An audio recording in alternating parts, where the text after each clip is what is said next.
بالله من الشيطان الرجيم بسم الله الرحمن الرحيم الحمد لله رب العالمين والصلاة والسلام على أشرف الأنبياء والمرسلين سيدنا ونبينا أبي القاسم محمد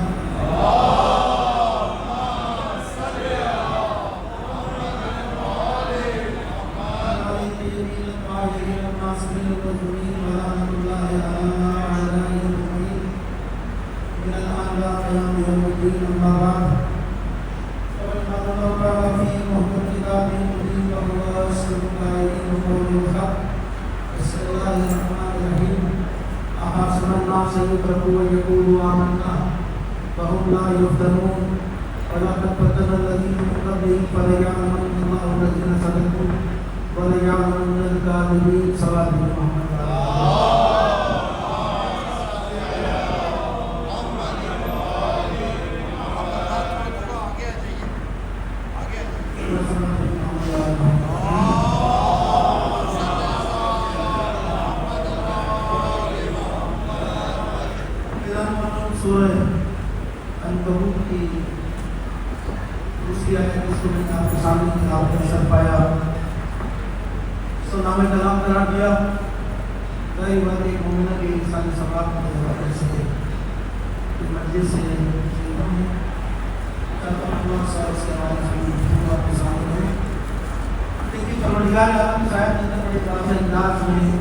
ایک اصول بیان کر رہا ہے.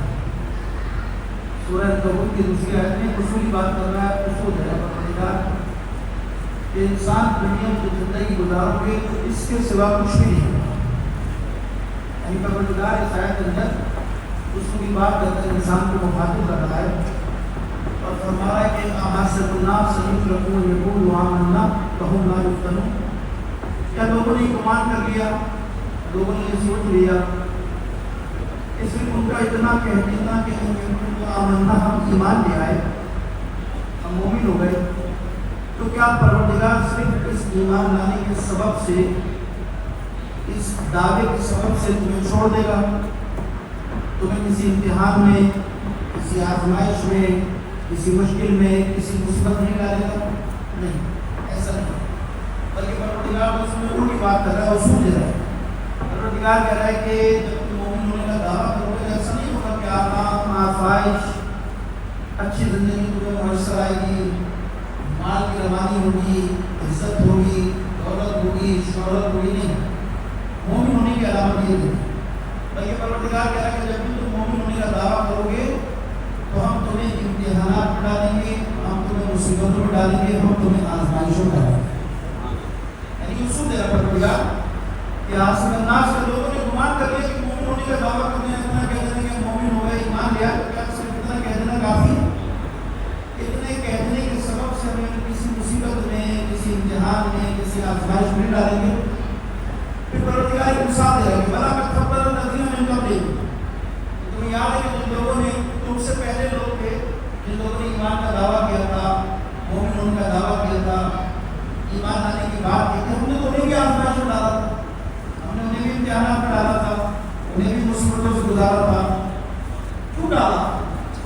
یعنی پروردگار کی بات کر رہا ہے کہ آپ کو بھی مصیبت میں ڈالیں گے. پہلے والی قومیں بھی مصیبت میں گزری, آزمائش میں گزری, جنہوں نے ایمان کا دعویٰ کیا, مومن ہونے کا دعویٰ کیا, انہیں بھی ہمیں مصیبت سے گزارا, آزمائش سے گزارا. کیوں؟ پروردگار اصول دے رہا ہے کہ فَلَيَعْلَمَنَّ اللَّهُ الَّذِينَ صَدَقُوا وَلَيَعْلَمَنَّ الْكَاذِبِينَ. پروردگار کہہ رہا ہے یہ مصیبتیں, یہ امتحانات جو تمہارے لیے ہے, تم سے پہلے والے لوگوں کے لیے, تمہارے بعد والے لوگوں کے لیے ہے, یہ ساری مصیبتیں, امتحانات, مشکلات, سختیاں صرف اس لیے ہے کہ پروردگار دیکھنا چاہتا ہے کہ تم میں سے کتنے لوگ دعویٰ ایمان میں سچے اور کتنے لوگ دعویٰ ایمان میں جھوٹے. یعنی پروردگار عالم نے امتحانات کا, آزمائش کا, مومن ہونے کے دعوے کا نتیجہ آپ کے سامنے رکھ دیا. پروردگار کہہ رہا ہے, کمایا سمجھ میں آ گئی. پروردگار کہہ رہا ہے کہ لوگوں نے گمان کر لیا کہ اتنا کہتے ہیں مومن ہو گئے, ایمان لیا ہے, مومن ہونے کا دعویٰ کرتے ہیں. ان کے بہت سارے لوگ ہیں جو کہتے ہیں کہ ہم مومن ہیں, مومن ہیں, مومن ہیں. ایک ہوتا ہے اپنی زبان سے مومن ہونے کا اعلان کرنا, ایک ہوتا ہے خدا سند دے کہ یہ میرا مومن ہوتا ہے. دونوں میں فرق ہے. پروردگار کہہ رہا ہے کہ صرف اتنا کہہ دینا کہ ایمان لیا ہے, مومن ہو گئے, یہ کافی نہیں.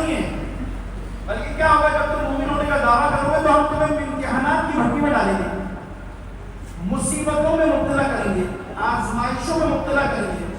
اس آزمائشوں میں، مصیبتوں میں، امتحانات میں، سختی میں تمہیں چھانا جائے گا، پھٹکا جائے گا، دیکھا جائے گا۔ ان مصیبتوں سے گزرنے کے بعد تم خدا کی بارگاہ میں شکایت کرنے والے بنتے ہو یا خدا کی بارگاہ میں مصیبتوں پہ صبر کرنے والے بنتے ہو؟ یعنی پروردگار کہہ رہا کہ یہاں تمہارا امتحان ہوگا۔ فَلَا يَعْلَمَنَّ الَّذِينَ، پروردگار کہہ رہا کہ جب تم یہ سارے کام کرو گے، آزمائش سے گزرو گے، تو پروردگار صرف ایک نتیجہ لینا چاہتا ہے، وہ یہ کہ تم میں سے کتنے لوگ دعویٰ ایمان میں سچے، کتنے لوگ دعویٰ ایمان میں جھوٹے ہیں۔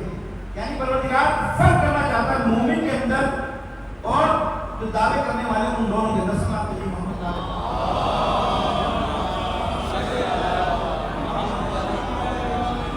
اور یہ اصول ہے پروردگار نے اپنے صاحب کو اصول دیا کہ کوئی تمہارے ساتھ نہیں ہوگا، یا کسی خاص قوم کے ساتھ، کسی خاص فرد کے ساتھ نہیں ہوگا۔ پروردگار کے علاوہ بلا کر فضل الذین من قبلکم، تم سے پہلے جو قومیں گزری ہم نے انہیں بھی امتحانات میں ڈالا۔ قرآن بھرا پڑا یا تاریخ اٹھا کر پڑھیے کیسے کیسے سب امتحانات اس قوموں کو ڈالا گیا، ان قوموں کو آزمایا گیا۔ پروردگار کہہ رہا انہیں بھی ہم نے آزمائش میں ڈالا، تو انہیں بھی امتحانات میں ڈالا تھا۔ یہ تمہارے ساتھ بھی ہوگا، یہی تمہارے آنے والی بعد والی قوموں کے ساتھ بھی ہوگا۔ یعنی پروردگار نے اصول دے دیا کہ جہاں ایمان ہوگا وہاں مصیبت ہوگی، جہاں ایمان ہوگا وہاں آزمائشیں ہوگی، وہاں سختیاں ہوں گی، وہاں یہ ساری چیزیں آپ کے سامنے ہوں گی۔ یعنی ایمان کا مطلب یہ نہیں ہے ایمان آنے کے بعد آسائش ہوں گی، زندگی کے اندر بہت سکون ہوگا، اطمینان ہوگا، نہیں۔ پروردگار کہتا ہے کہ مومن کے لیے وہ آسمان سے نعمت نہیں بلکہ آسمان سے آزمائشیں، مصیبتیں نازل کرتے ہیں تاکہ اپنے بندے کو امتحانات سے دیکھیں۔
انسان کو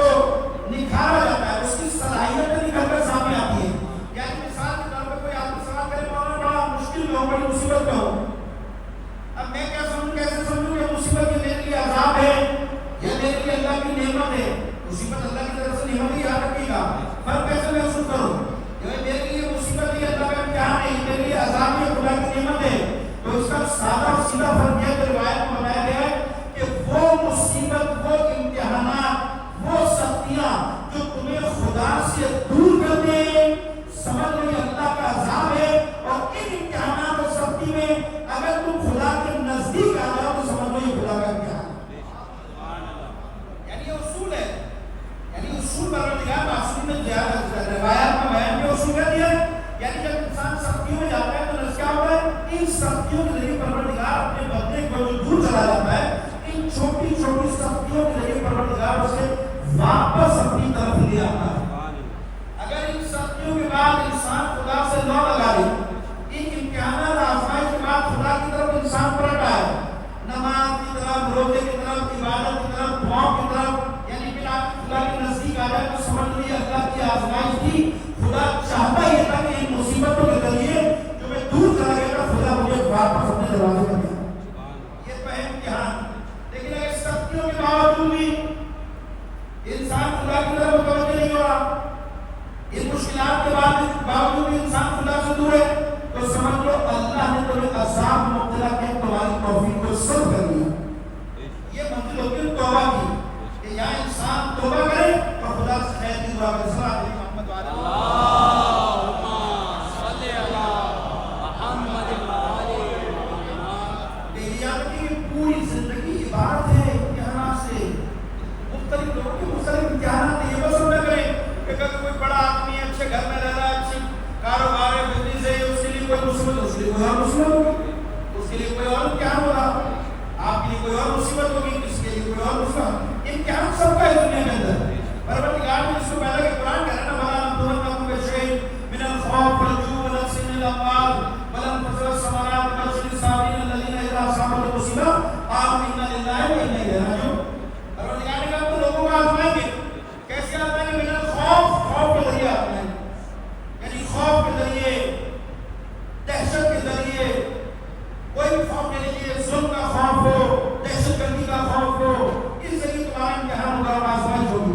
اس خوف میں اگر ثابت قدم ہو کر نکل گئے، خدا نے تمہارا ساتھ لطف کیا، نکل گئے. مثلا مثال کے طور پر میں آپ کو مثال دے دوں. ایک اچھا زمانہ تھا تعلیم کے حوالے سے، ایک اچھا دور تھا نا ایک زمانے کے اندر. کوئی جھگڑا نہ، لڑائی نہ، کوئی فرقہ واریت نہ، دشمنی نہ، دھماکے نہ، فائرنگ کچھ بھی تھا. آسانی سے آپ مسجد سے کرتے تھے، جاتے تھے. لیکن ایک ایسا زمانہ آیا کہ مسجد سے کتنی مشکلات ہو گئی. جلوس میں جاتے ہوئے خوف پیدا کر دیا کہ دھماکہ ہو جائے گا، جھگڑا ہو جائے گا، نماز ہو جائے گا، فلاں ہو جائے گا. یہاں مومن کا امتحان تھا کہ ہاں جب اچھے حالات تھے تو حسین سے محبت کرنے والوں کی تعداد زیادہ تھی، اور جب حالات بدلے تو کیا تعداد کم ہو گئی. اسی امتحانات میں انسان کو اپنے آپ کو ثابت قدم رکھنا ہے اور بتانا کہ جتنے حالات خراب ہو جائیں، جتنی مشکلات پر آ جائیں، مومن وہ ہوتا ہے کہ جو خوف کے بادل کو چیر کر ذکر حسین کرتا ہے.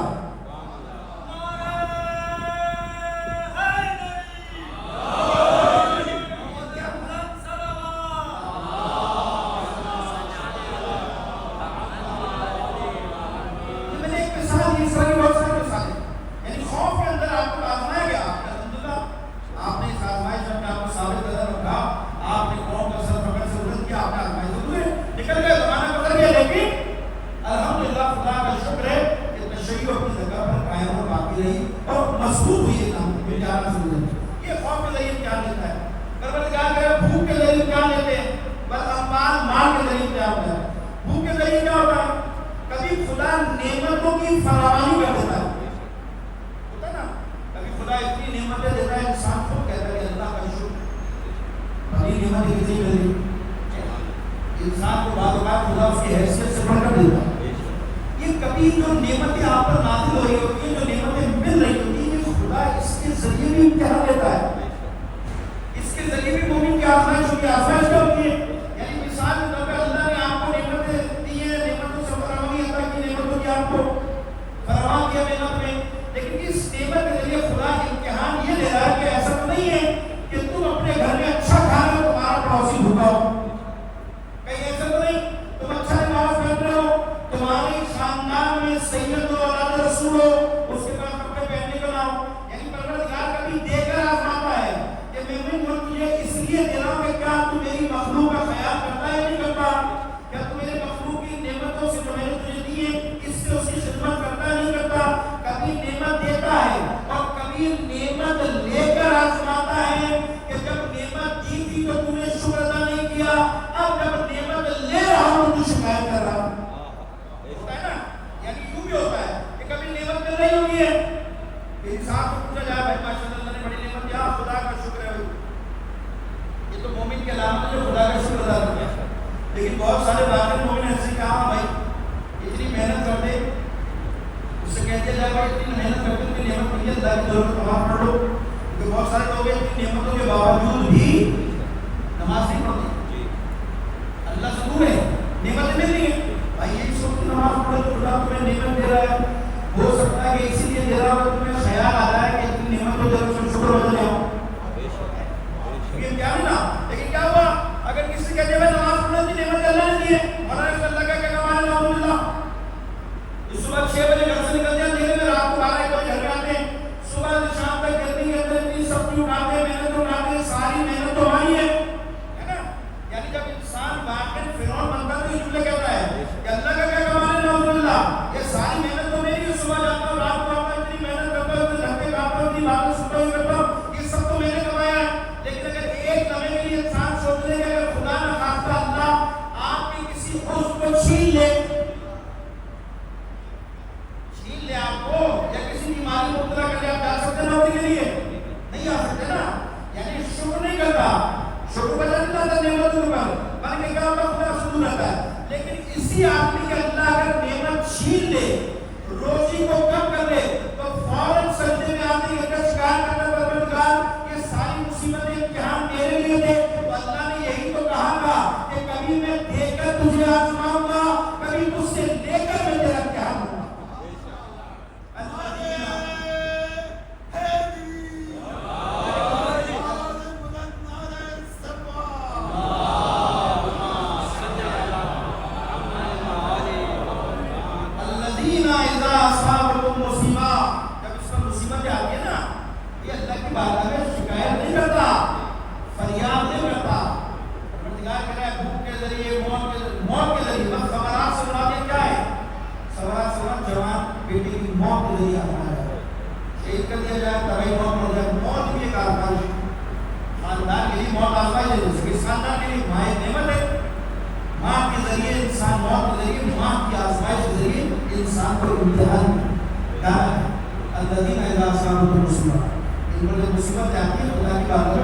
شکایت نہیں کرتے بلکہ ایک ہی جملہ ان کی زبان میں جاری ہوتا ہے، انا للہ و انا الیہ راجعون، پروردگار میری طرف سے آئے تھے، بالآخر میری طرف پلٹ کر جانا ہے، یعنی پروردگار چاہتا ہی ہے کہ مصیبت میں پروردگار انسان مجھے یاد رکھے، اس بات کو نہ بھولے کہ جو کچھ دیا میں نے دیا میری طرف سے آیا ہے، اور بالآخر جو بھی دنیا میں کرے گا بالآخر پلٹ کر انسان مجھے میرے ہی پاس آنا، یہ حقیقت ہے انسان، یعنی کچھ بھی لے کر بھی جائے گا انسان۔ آپ مجھے بتائیے جب انسان اس دنیا میں آ کر لے کر آیا تھا خالی ہاتھ آیا، خدا بتا رہا کہ خالی ہاتھ ہی واپس جاؤ۔ امیر المومنین نہج البلاغہ کا ایک جملہ مولا کائنات فرما دے، سبا کے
اس لیے ڈالا جاتا ہے پروردگار تاکہ اس میں انسان اپنے آپ کو نکھارے، اللہ کی بارگاہ میں شکایت نہ کرے۔ الذین اذا اصابتهم مصیبت آتی ہے کہ خدا کی بارگاہ میں شکایت نہیں کرتے۔ اور میں نے کہا نا کہ ہمارے لوگ چھوٹی چھوٹی باتوں میں امتحان چھوٹا ہو یا بڑا ہو، امتحان تو ہونا ہے۔ بلکہ میں نے تو چھٹے امام جعفر صادق علیہ السلام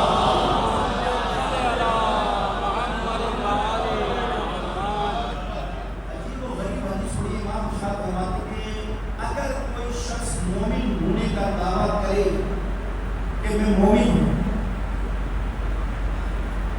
ہم تو سالوں میں اگر کسی مصیبت میں آپ کو پریشان ہوتے ہیں، امام علامت بتا رہے، امام کہتا ہے اگر کوئی مومن ہونے کا دعویٰ کرے کم سے کم 40 دن میں اس پر ایک بار مصیبت نہ آئے تو امام کہہ رہے ہمارے ماننے والا نہیں ہو سکتا، اس کے مومن ہونے پر شک کرو۔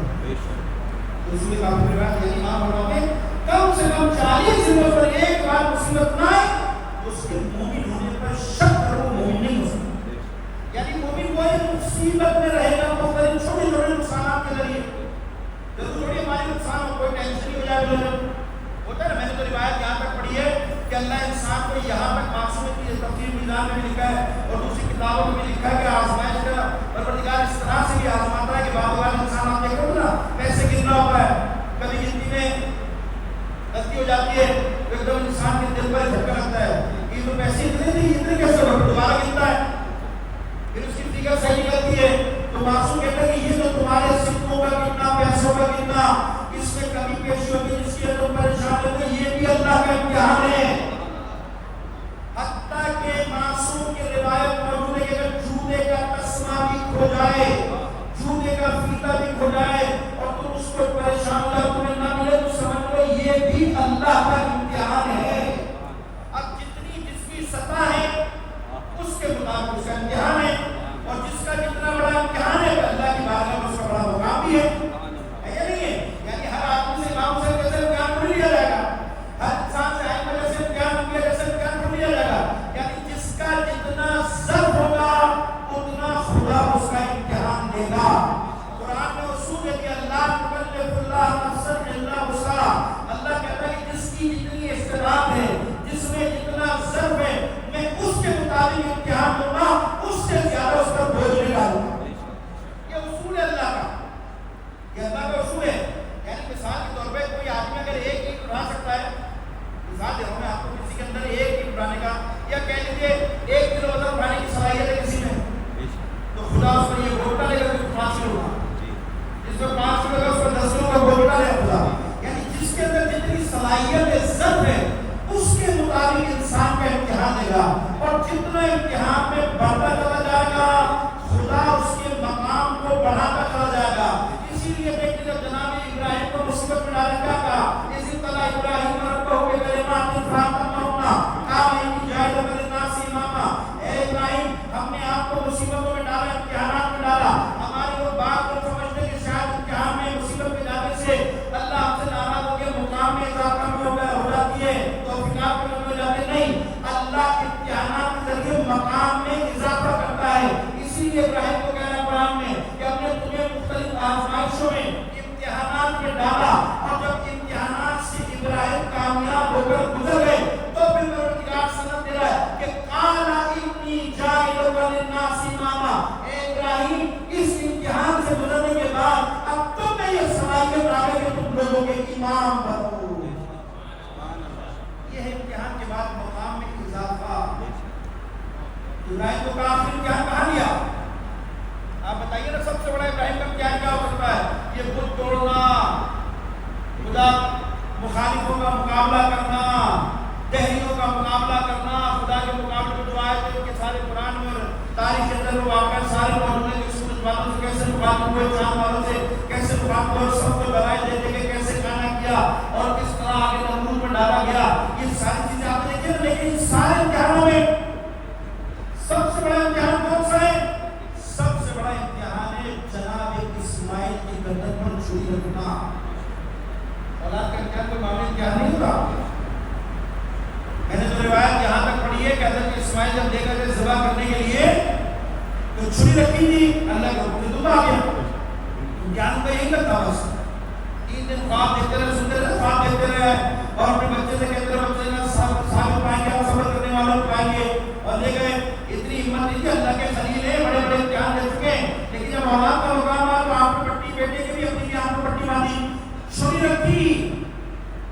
چھری رکھ کے اللہ کے حکم کی اطاعت کرتے ہوئے یہاں تک پہنچے لیکن خدا جانتا تھا کہ ابراہیم کا امتحان یہی لگا اس سے زیادہ نہیں دے سکیں گے لہٰذا کیا ہوا اللہ نے اسماعیل کا بدل ذبح جو ہے وہ دبے سے کر دیا وہ دبا ذبح ہو گیا اسماعیل بن گئے لیکن ماں کا امتحان دیکھیے روایت کہتی ہے جب چھری رکھی تھی اسماعیل کی گردن پر ہلکی سی خراش آئی تھی جب تک ہاجرہ زندہ رہی ہے بچے کی زخم کو دیکھ کر روتی رہی گریا کرتی رہی اور روایات نے لکھا اسی غم میں ہاجرہ اس دنیا سے رخصت ہو گئی یہ امتحان اس ماں کا تھا یہاں تک لیکن حسین کا امتحان کتنا بڑا تھا میں نے کہا نا جس کا نبی کا جتنا مقام اس کا اتنا بڑا امتحان اس سے بڑا مقام ابراہیم کو وہاں روک دیا خبردار ابراہیم تم نے اولاد کی قربانی پر یہاں تک ہے لیکن اگلی منزل پہ امام حسین نے طے کی ہے نا اتنا آسان تو نہیں ہے نا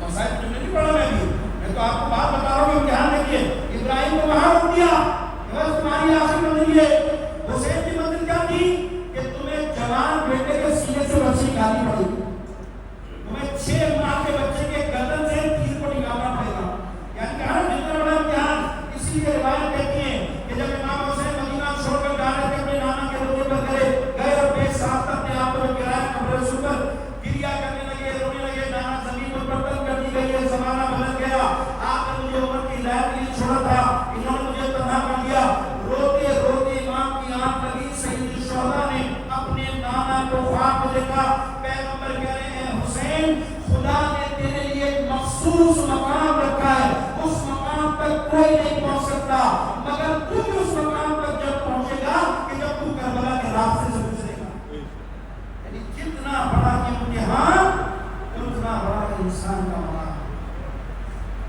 یہ مسئلہ کریں امتحان ڈالنے کے بعد خدا ناراض ہو گیا نہیں خدا ان چھوٹی چھوٹی ذریعے چیزوں کے ذریعے خدا آزما کر توفیقات میں اضافہ کرتا ہے خدا بلندی عطا کرتا ہے خدا مومن کو مومن کے ساتھ ہے اللہ یرید ظلما للعباد کبھی یہ مت سمجھنا کہ خدا نے مصیبت ڈالا تو اللہ ظالم نہیں پروردگار کبھی بندے پر ظلم نہیں کرتا رتی برابر ظلم نہیں کرتا ہاں بہت سارے گناہ ایسے ہیں کہ جو انسان انجام دیتا ہے کہ جس کے نتیجے میں انسان مصیبت میں آ جاتا ہے اسے گناہوں سے نجات کے لیے استغفار کی بتایا روایتیں بتائی ہے کس طرح خدا کی بارگاہ میں نماز استغفار موجود ہے نماز توبہ موجود ہے تسبیح موجود ہے ذکر الہی موجود ہے اس کو انسان معصوم نہیں ہے مدار انسان لہذا بعض گناہ بلکہ میں آپ کو ہمارا دیتا ہوں دعائیں پہن کے آپ پڑھنے نہیں پڑے دعائیں پہن میں کیا کہتے ہیں اللہم اغفر لی الذنوب التي تحبس الدعاء اللہم اغفر لی الذنوب التي تنزل البلاء اللہم اغفر لی الذنوب التي تغیر بهم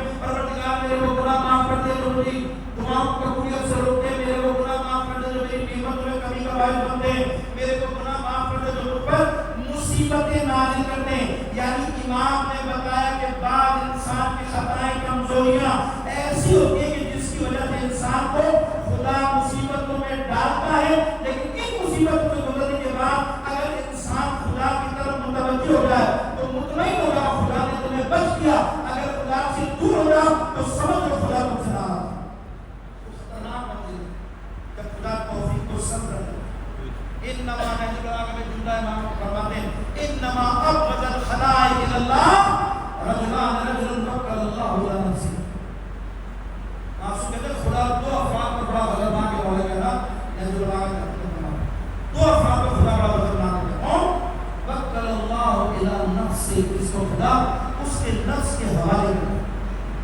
نفس کے حوالے یعنی گناہ کر کے اتنا آگے چلا گیا خدا نے توفیق ہی کو سب کر لیا جو قرآن میں کہتے ہیں آپ کے تعلیم موجود ختم اللہ علی قلوبہم وعلی سمعہم وعلی ابصارہم سب کو یاد آیت ہے یا نہیں ہے یعنی ایسی منزل ہوگا کہ اللہ نے دلوں پر آنکھ اور سوال کو بسارت تو بہت لگا اس کے یہ کون سی منزل ہے کہ جب خدا انسان کی توفیق کو سب کرتا ہے تو توبہ کے دروازے بند ہو جاتے ہیں نفس کے حوالے کرتا پھر آزاد انسان جو مرضی چاہے کرے پھر آخرت میں حساب ہوگا پروردگار میں نے کہا نا کبھی ظالم نہیں ہے پروردگار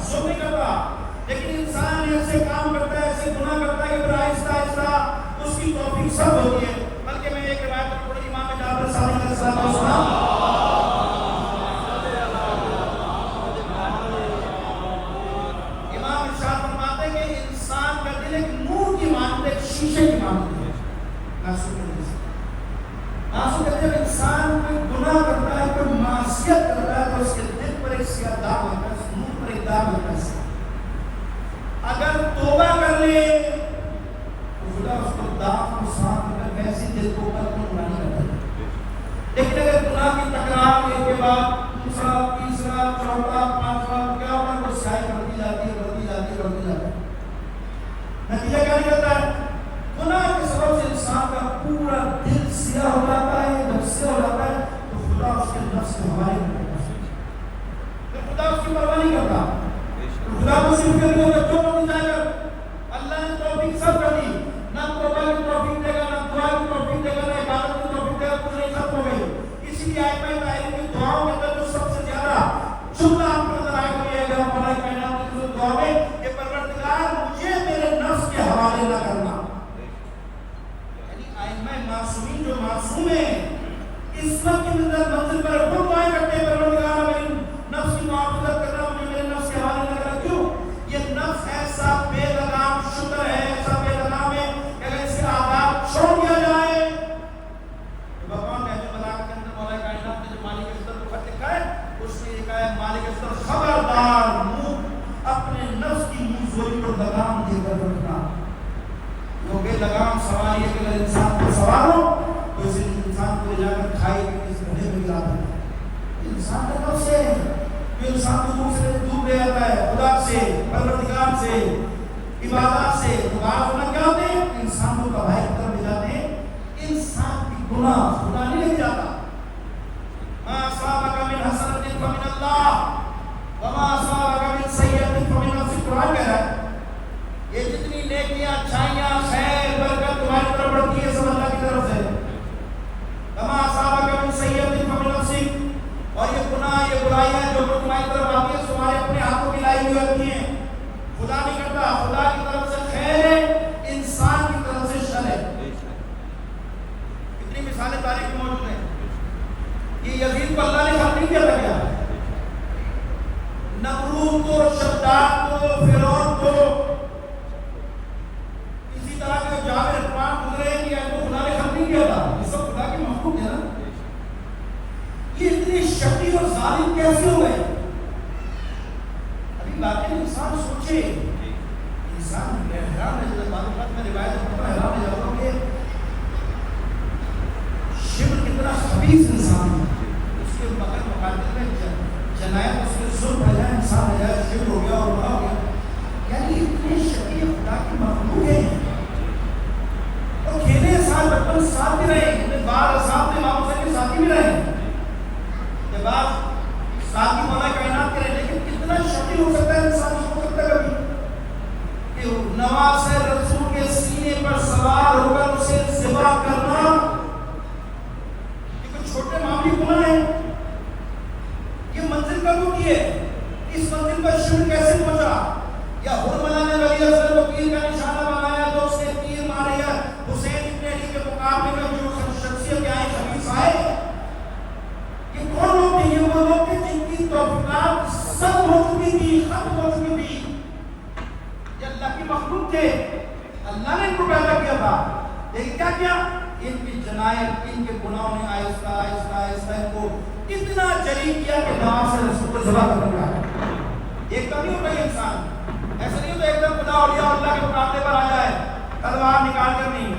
پہلے ایک گناہ، پھر جرات بڑھ کے دوسرا گناہ، پھر اس سے بڑا گناہ۔ دیکھتے نا دنیا کے اندر بھی پہلے چھوٹی چوری، موبائل اسنیچنگ، اس میں بھی کافرہ ہوتا ہے، پھر تھوڑا بڑا ڈکیتی، اتنا بڑا کہ ڈکیتی مارنے میں بندہ بھی مار جاتے ہیں۔ ضرورت پڑتی ہے نا اس طرح سے، ایک دفعہ بن گیا اب اس سے بڑا کام کرو، اس سے بڑا کام کرو، تو انسان ہی ہوتا کہ چھوٹے چھوٹے گناہ اس کو لے جاتے کہاں تک؟ ایک ایسی منزل پر لے جاتے ہیں جہاں راستے بند ہو۔ یہ فرعون بھی انہی میں سے ایک ہے۔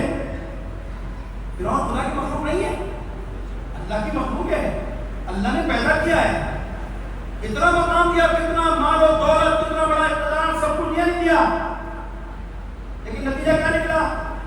نتیجہ فرعون اس مقام پر آ کے کھڑا ہو گیا کہ انا ربکم الاعلی، خدائی کا دعویٰ کرنے لگا۔ ہے نا، آپ نے سنا ہوگا، میں زندہ بھی کرتا ہوں، واقعہ بھی موجود ہے اندر۔ جناب موسیٰ کے ساتھ مقالے بھی موجود ہیں، مکالمات بھی موجود ہیں.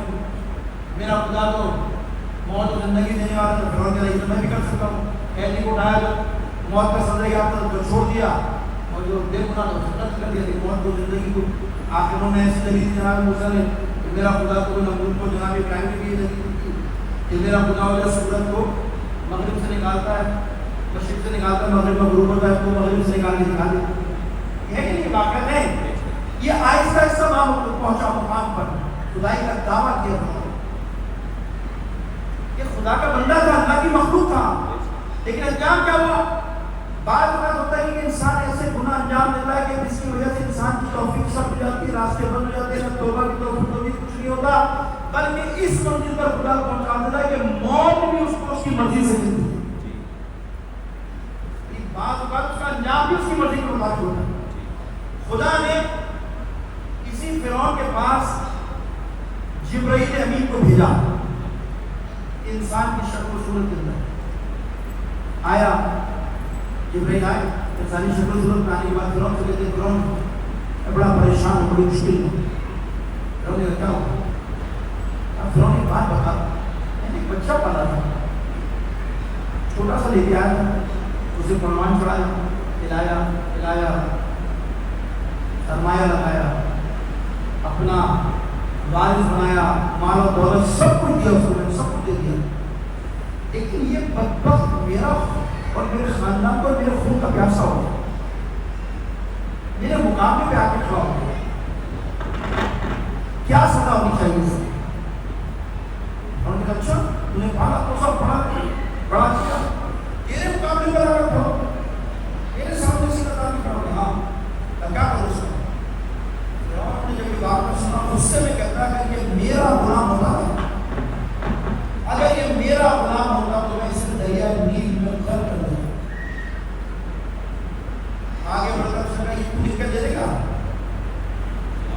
قلم دبا منگاتا. فرعون لکھ کر دیتا کہ جو غلام اپنے مولا سے بغاوت کرے، اپنے آقا سے بغاوت کرے، اپنے بادشاہ سے بغاوت کرے، اس کی سزا یہ ہے کہ اسے دریا نیل میں غرق کر دیا جائے. سمجھ میں آئی کہ جب فرعون غرق ہو رہا تھا تو توبہ کے لیے منہ نہیں کھلا تھا، اس لیے کہ جبرائیل اس کی تحریر لے کر آ گئے تھے کہ یہ فرعون سزا اللہ نے نہیں بلکہ خود تو نے اپنے لیے تجویز کی ہے کہ جو اپنے مولا کے مقابلے کا ہے اسے کیسے بننا چاہیے. یعنی بعض اوقات واقعی انسان پہنچا دیتا ہے خدا اس کو انجام تک، بعض اوقات انسان کے گناہ، انسان کی عادات اطوار اس کو وہاں پہنچاتے کہ جہاں اس نے لکھا ہوتا ہے. انسان کو اسی لیے چاہیے کہ معصوم فرماتے عاقبت خیر کی دعا مانگے، خاتمہ بالخیر کی دعا مانگے. بہت سارے تاریخ میں واقعات موجود ہیں، بہت ساری تاریخ میں مثالیں ہمارے سامنے موجود ہیں. زندگی بڑی اچھی گزری، مرتے وقت کفر کی موت ہوئی. ایک لمحہ لگتا ہے، ایک لمحہ. بڑا دیندار تھا، بڑا نمازی پرہیزگار، بڑا انقلابی تھا، آخر میں انجام کیا نکلا؟ خسر الدنیا والآخرہ. اسی لیے معصوم کہتے ہیں عاقبت خیر کی دعا مانگو کہ خاتمہ بالخیر ہو. تاریخ میں واقع لکھا ایک بھائی کافر تھا، ایک مسلمان تھا. کافر کے بعد بڑا پیسہ تھا، بڑا مال کی فراوانی، اور مسلمان کا باعث پیسہ کمزور ہوتا گیا. فاقوں پہ آ گیا، اور ایک پڑھتا تھا پھر نیچے رہتا مسلمان، نیچے رہتا کافی اوپر رہتا. لیکن اپنے بھائی کے پاس ہی جاتا تھا کہ نہیں یہ کافی اس سے میرا خدا راضی اور وہ کافی سوچتا تھا یہ میرا بھائی کیسا ممکن آدمی. اتنی سختی کے باوجود جب اس کے گھر میں کھانے کو اس کو نہیں مارا، ایسا ایمان ہے اس کا کیسا خدا پہ بھروسہ ہے. اب یہ دونوں کے اندر جنگ چھڑ گئی. وہ اپنے خدا پہ بھروسہ کرتا ہے یہ میرا خدا ہے، مجھے دے گا مجھے دے گا مجھے دے گا. ساری زندگی بھوکا رہا، یعنی جو زمانہ گزارا اس نے بھوک پیاس کو گزارا اور اس نے سرد مال و دولت کو گزارا کافر کا. اب ان دونوں کے اندر ایمان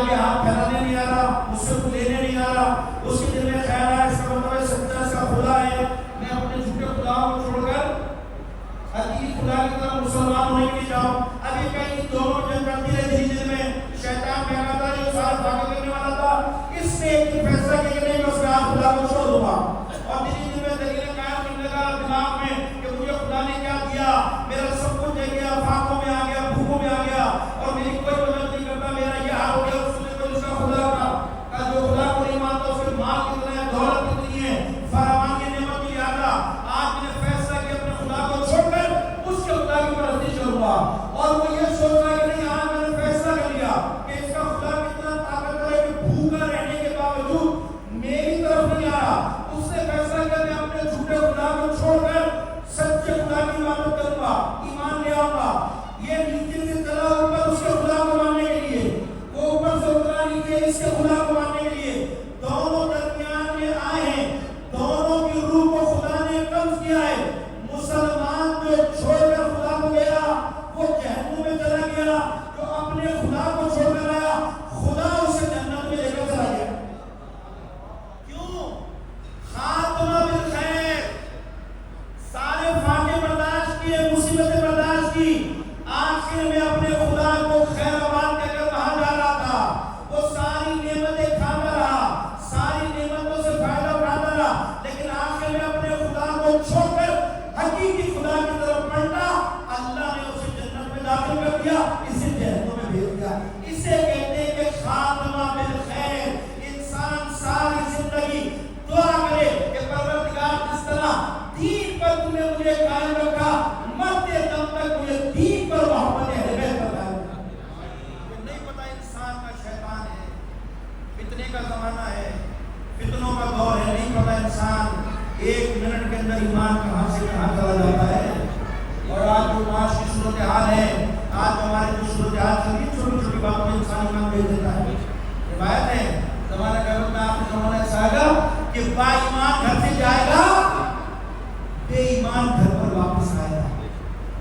آج معاش کی صورت میں بھی ہماری جو صورتحال ہے، ختم کر دیا میں نے اپنی بات کو۔ میں کہتا ہوں خواتین سے نہ کیا کرو ایسی فرمائشیں، میں جانتا ہوں معاشی صورتحال بہت خراب ہے، میں جانتا ہوں معاشی مشکلات بہت صورتحال ابتر ہے، لیکن اپنے شوہر کے اوپر ایسا زور مت ڈالا کرو کہ تمہارا شوہر اس کے حلال کھاتے کھاتے حرام کی طرف متوجہ ہو جائے۔ آج خاندان کے مسائل بہت عجیب و غریب ہیں، کیونکہ میری جو فیلڈ ہے میرے پاس باتیں ہیں، طلاقیں بڑھتی جا رہی ہیں، اچھی رعایت نہیں دے سکتا، اچھا کھانا نہیں دے سکتا، اچھا یہ نہیں دے سکتا، نہیں، اپنے شوہر کی وضعیت دیکھو، اپنے شوہر کی مشکلات دیکھو۔ ایک تو ہمارا جب سے معاشرے کے اندر کمپٹیشن شروع ہو گیا، مقابلے بازی شروع ہو گئی کہ اس کے پاس یہ ہے تو میرے پاس یہ ہے، اس کے پاس یہ موبائل ہے تو میرے پاس وہ موبائل ہے، اس کے پاس یہ گاڑی ہے تو میرے پاس یہ گاڑی کیوں ہے۔ اس نے آہستہ آہستہ کیا کیا، آپ کے ایمان کو چھینا شروع کیا اور نفس نفسی کا دور گیا۔ اس وجہ سے اپنے اسٹیٹس کو مینٹین کرنے کے لیے انسان کہاں گیا، اللہ کے راستے سے نکل کر حرام کے راستے پر انسان کا نہ کرو ایسا کام، خسرت دنیا والآخرہ۔ میں خواتین سے بھی کہتا ہوں مت کیا کرو ایسے ڈیمانڈیں اپنے شوہروں سے، آج کی صورتحال بہت خراب ہے۔ میں جانتا ہوں بہت سارے لوگوں کو جو دو نہیں تین نوکریاں کرتے ہیں، پھر بھی گھر کا گزارا مشکل ہے، اور اس کے بعد بیوی ناراض ہے، آپ میری ضرورت پوری نہیں کرتے، آپ میری ضروریات پوری نہیں کرتے، کیا ضرورت پوری ہے۔ حالات دیکھو، اگر عزت کے ساتھ گھر میں بیٹھے انسان اپنے بچوں کو پال رہا ہے، پڑھا رہا ہے، لکھا رہا ہے، پہلے تو 25,000 میں گزارا ہو جاتا تھا، تو 1,500,000 میں گزارا نہیں ہوتا، لوگوں جس کا کرایہ کا گھر ہے، اسی معاملے کے لیے 30,000 روپے کرایہ ہو گیا مکان، 25-30,000 سے بجلی کا بل کم نہیں آتا، بچوں کی اسکول کی ایک اسکول کے بچے کی نارمل اسکول میں بھی کم سے کم 7-8,000 روپے فیس ہے نہیں ہے، تو کہاں سے مینج کرے گا، کہاں سے کھائے گا، کہاں سے پیے گا۔ میں ان خواتین کو پیغام دے رہا ہوں کہ جو خواتین اپنے مرد کی غربت پر، غربت سے مراد یعنی اس کی قناعت پر، اس کی جو وسائل ہیں اس پر صبر کرے، اس کا مقام جانتے ہیں قیامت میں کیا ہے۔ معصوم فرماتی ہے، بی بی فرماتی ہے، جو خاتون اپنے شوہر کی غربت پر صبر کرے، روز قیامت وہ سیدہ کی سواری کے ساتھ ساتھ ہوگا۔ اللہ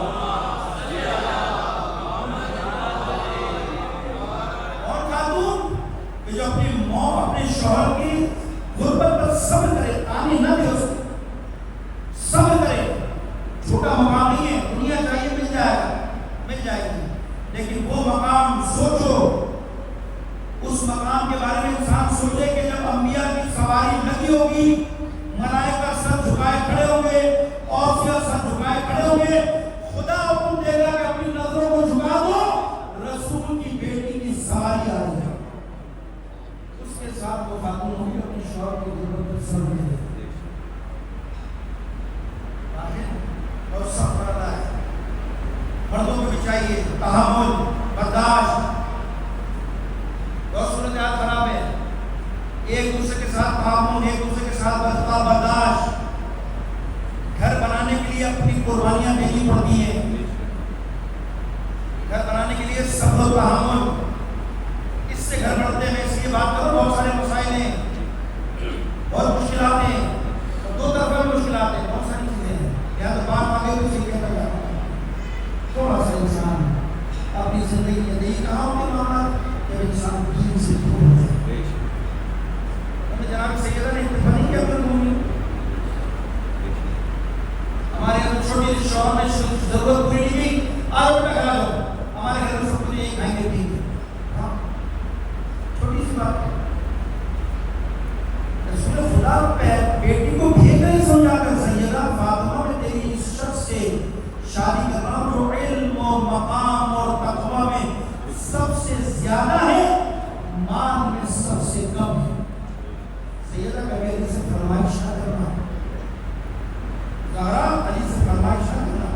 حالانکہ امیر المومنین کی علاوہ بھی 7-8 شیخ تاریخ کے اندر اور سرمایہ دار لوگوں کے تھے، آئے بھی تھے، اور رسول یہ کہہ کے منع کر دیا کرتے کہ نہیں، سیدہ کا رشتے کا اختیار مجھے نہیں ہے، خدا کو. اور جب بیٹی کو رخصت کر رہے ہیں کیا کہہ رہے ہیں؟ خبردار فاطمہ کبھی علی سے شکایت نہ کرنا، علی غریب ہے. اور خدا کی قسم سلام و زہرا پر پوری زندگی سیدہ نے علی سے کبھی کوئی مطالبہ نہیں کیا. کبھی موقع ملا سے پڑھنا، کبھی نہیں کیا کوئی زندگی. یہ تربیت ہے.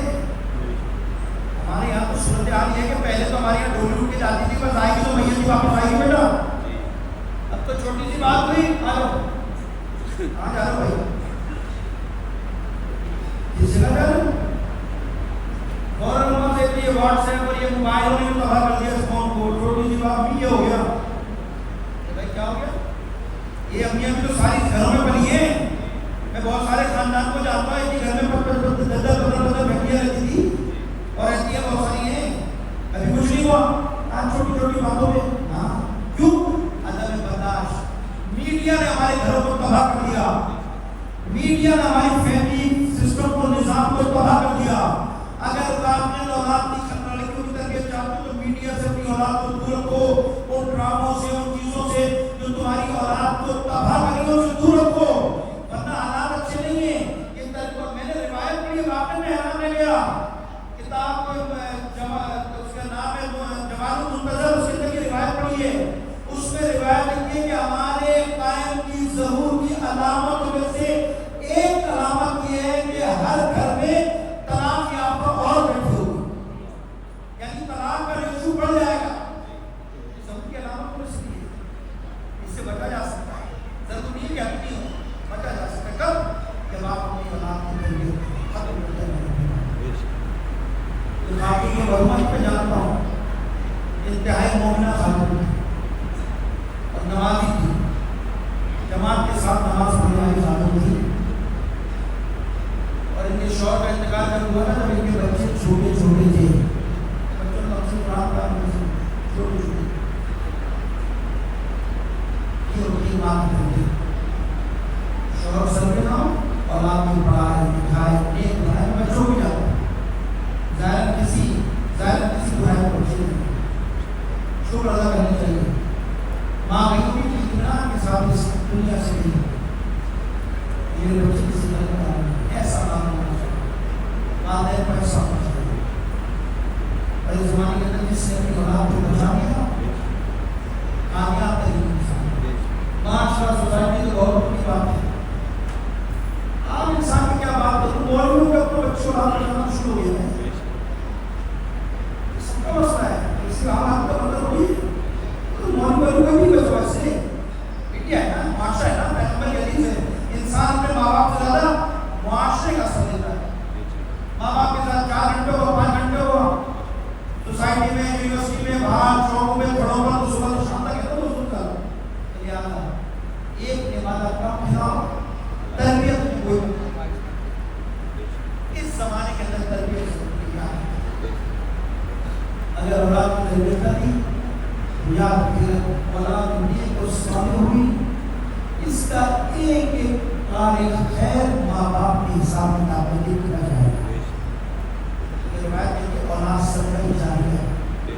اگر اولاد اچھی ہوئی، نیک ہوئی، صالح ہوئی، نماز پڑھتی ہے، قرآن پڑھتی ہے، تلاوت کرتی ہے، صدقہ دیتی ہے، خیرات دیتی ہے، خدا والدین کے حساب میں اجر لکھے گا کہ تو اولاد جو چھوڑ کے آیا تھا یہ میری بات گزار ہے، میری بات گزار ہے.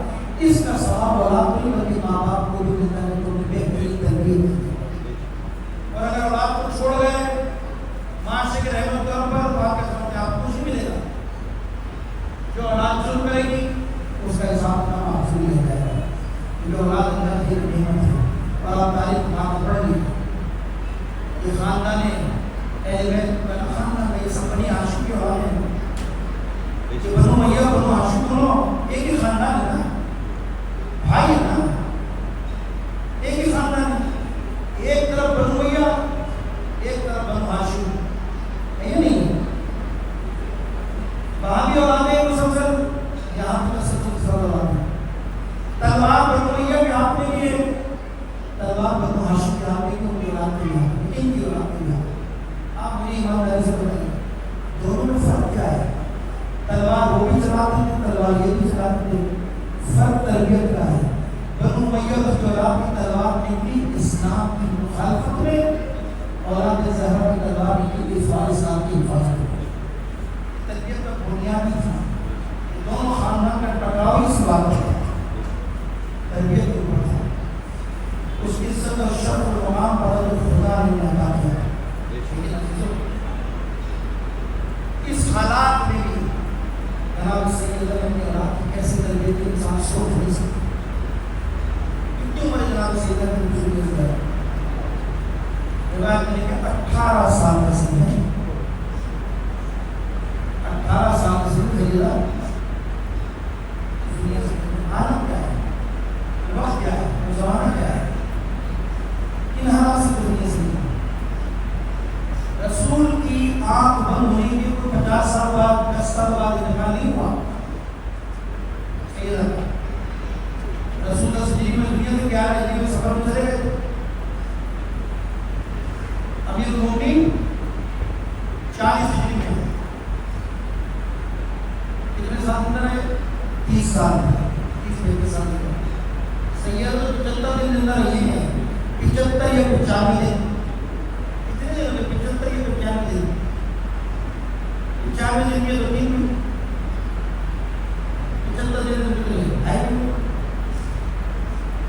اس 2.5 مہینے میں ایسا کیا ہو گیا؟ کسی معصوم نے اپنا مرثیہ نہیں پڑھا، سیدہ نے اپنا مرثیہ پڑھا. حالانکہ مثبت کے نام سے کوئی معنی نہیں ہے. سرکار ہر دنیا میں آشرا ہے نام سے نہیں پڑھا. رسول کی ایک ہی بیٹی ہے نا، ایک ہی بیٹی. ایسا کیا وہ بچہ کرتی ہے کہ رسول کی بیٹی کہہ رہی ہے صحبت علیہ الوسماء بغرتنہا.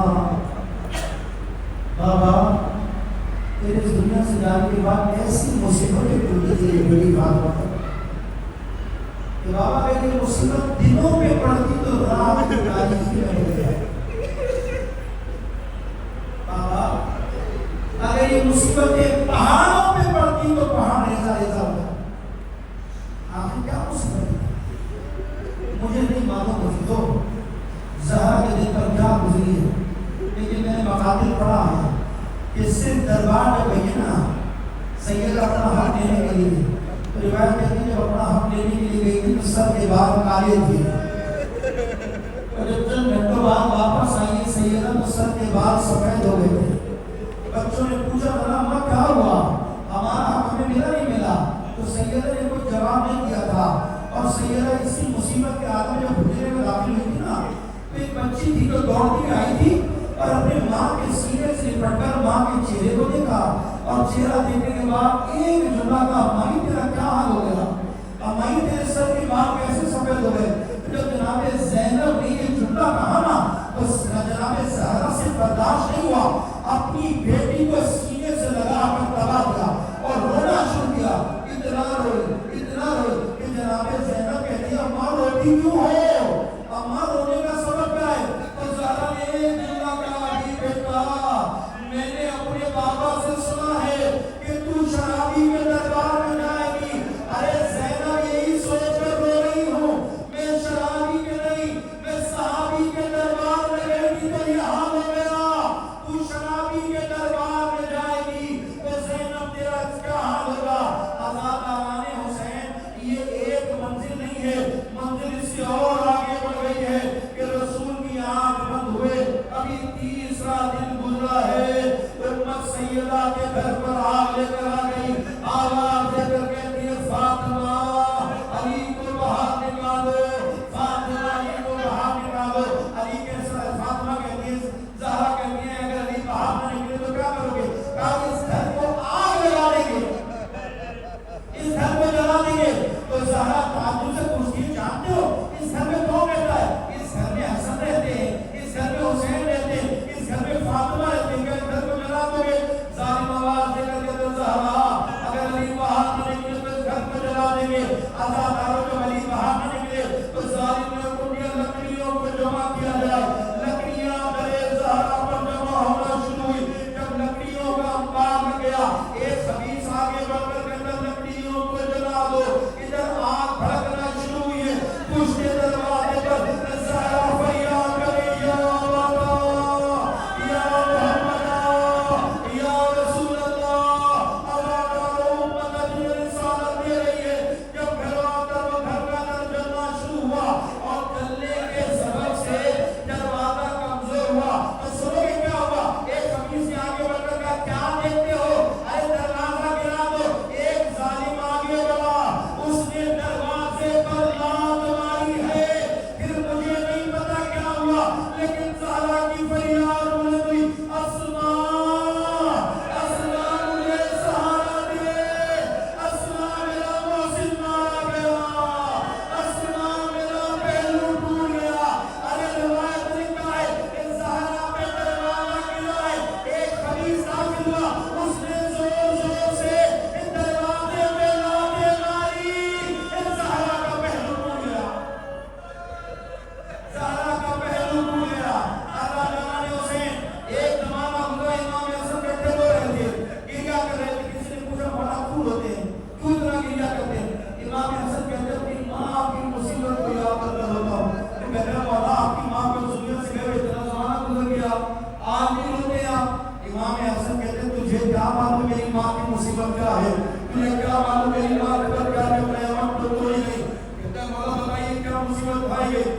جانتے امام حسن کیا کہتے ہیں. امام حسن کہتے ہیں میں نے دیکھا جب میرا گھر جل رہا تھا جب داری دروازہ جلا رہے تھے تو میں نے دیکھا دروازے کی پشت پر ایک لوہے کی کیل نکلی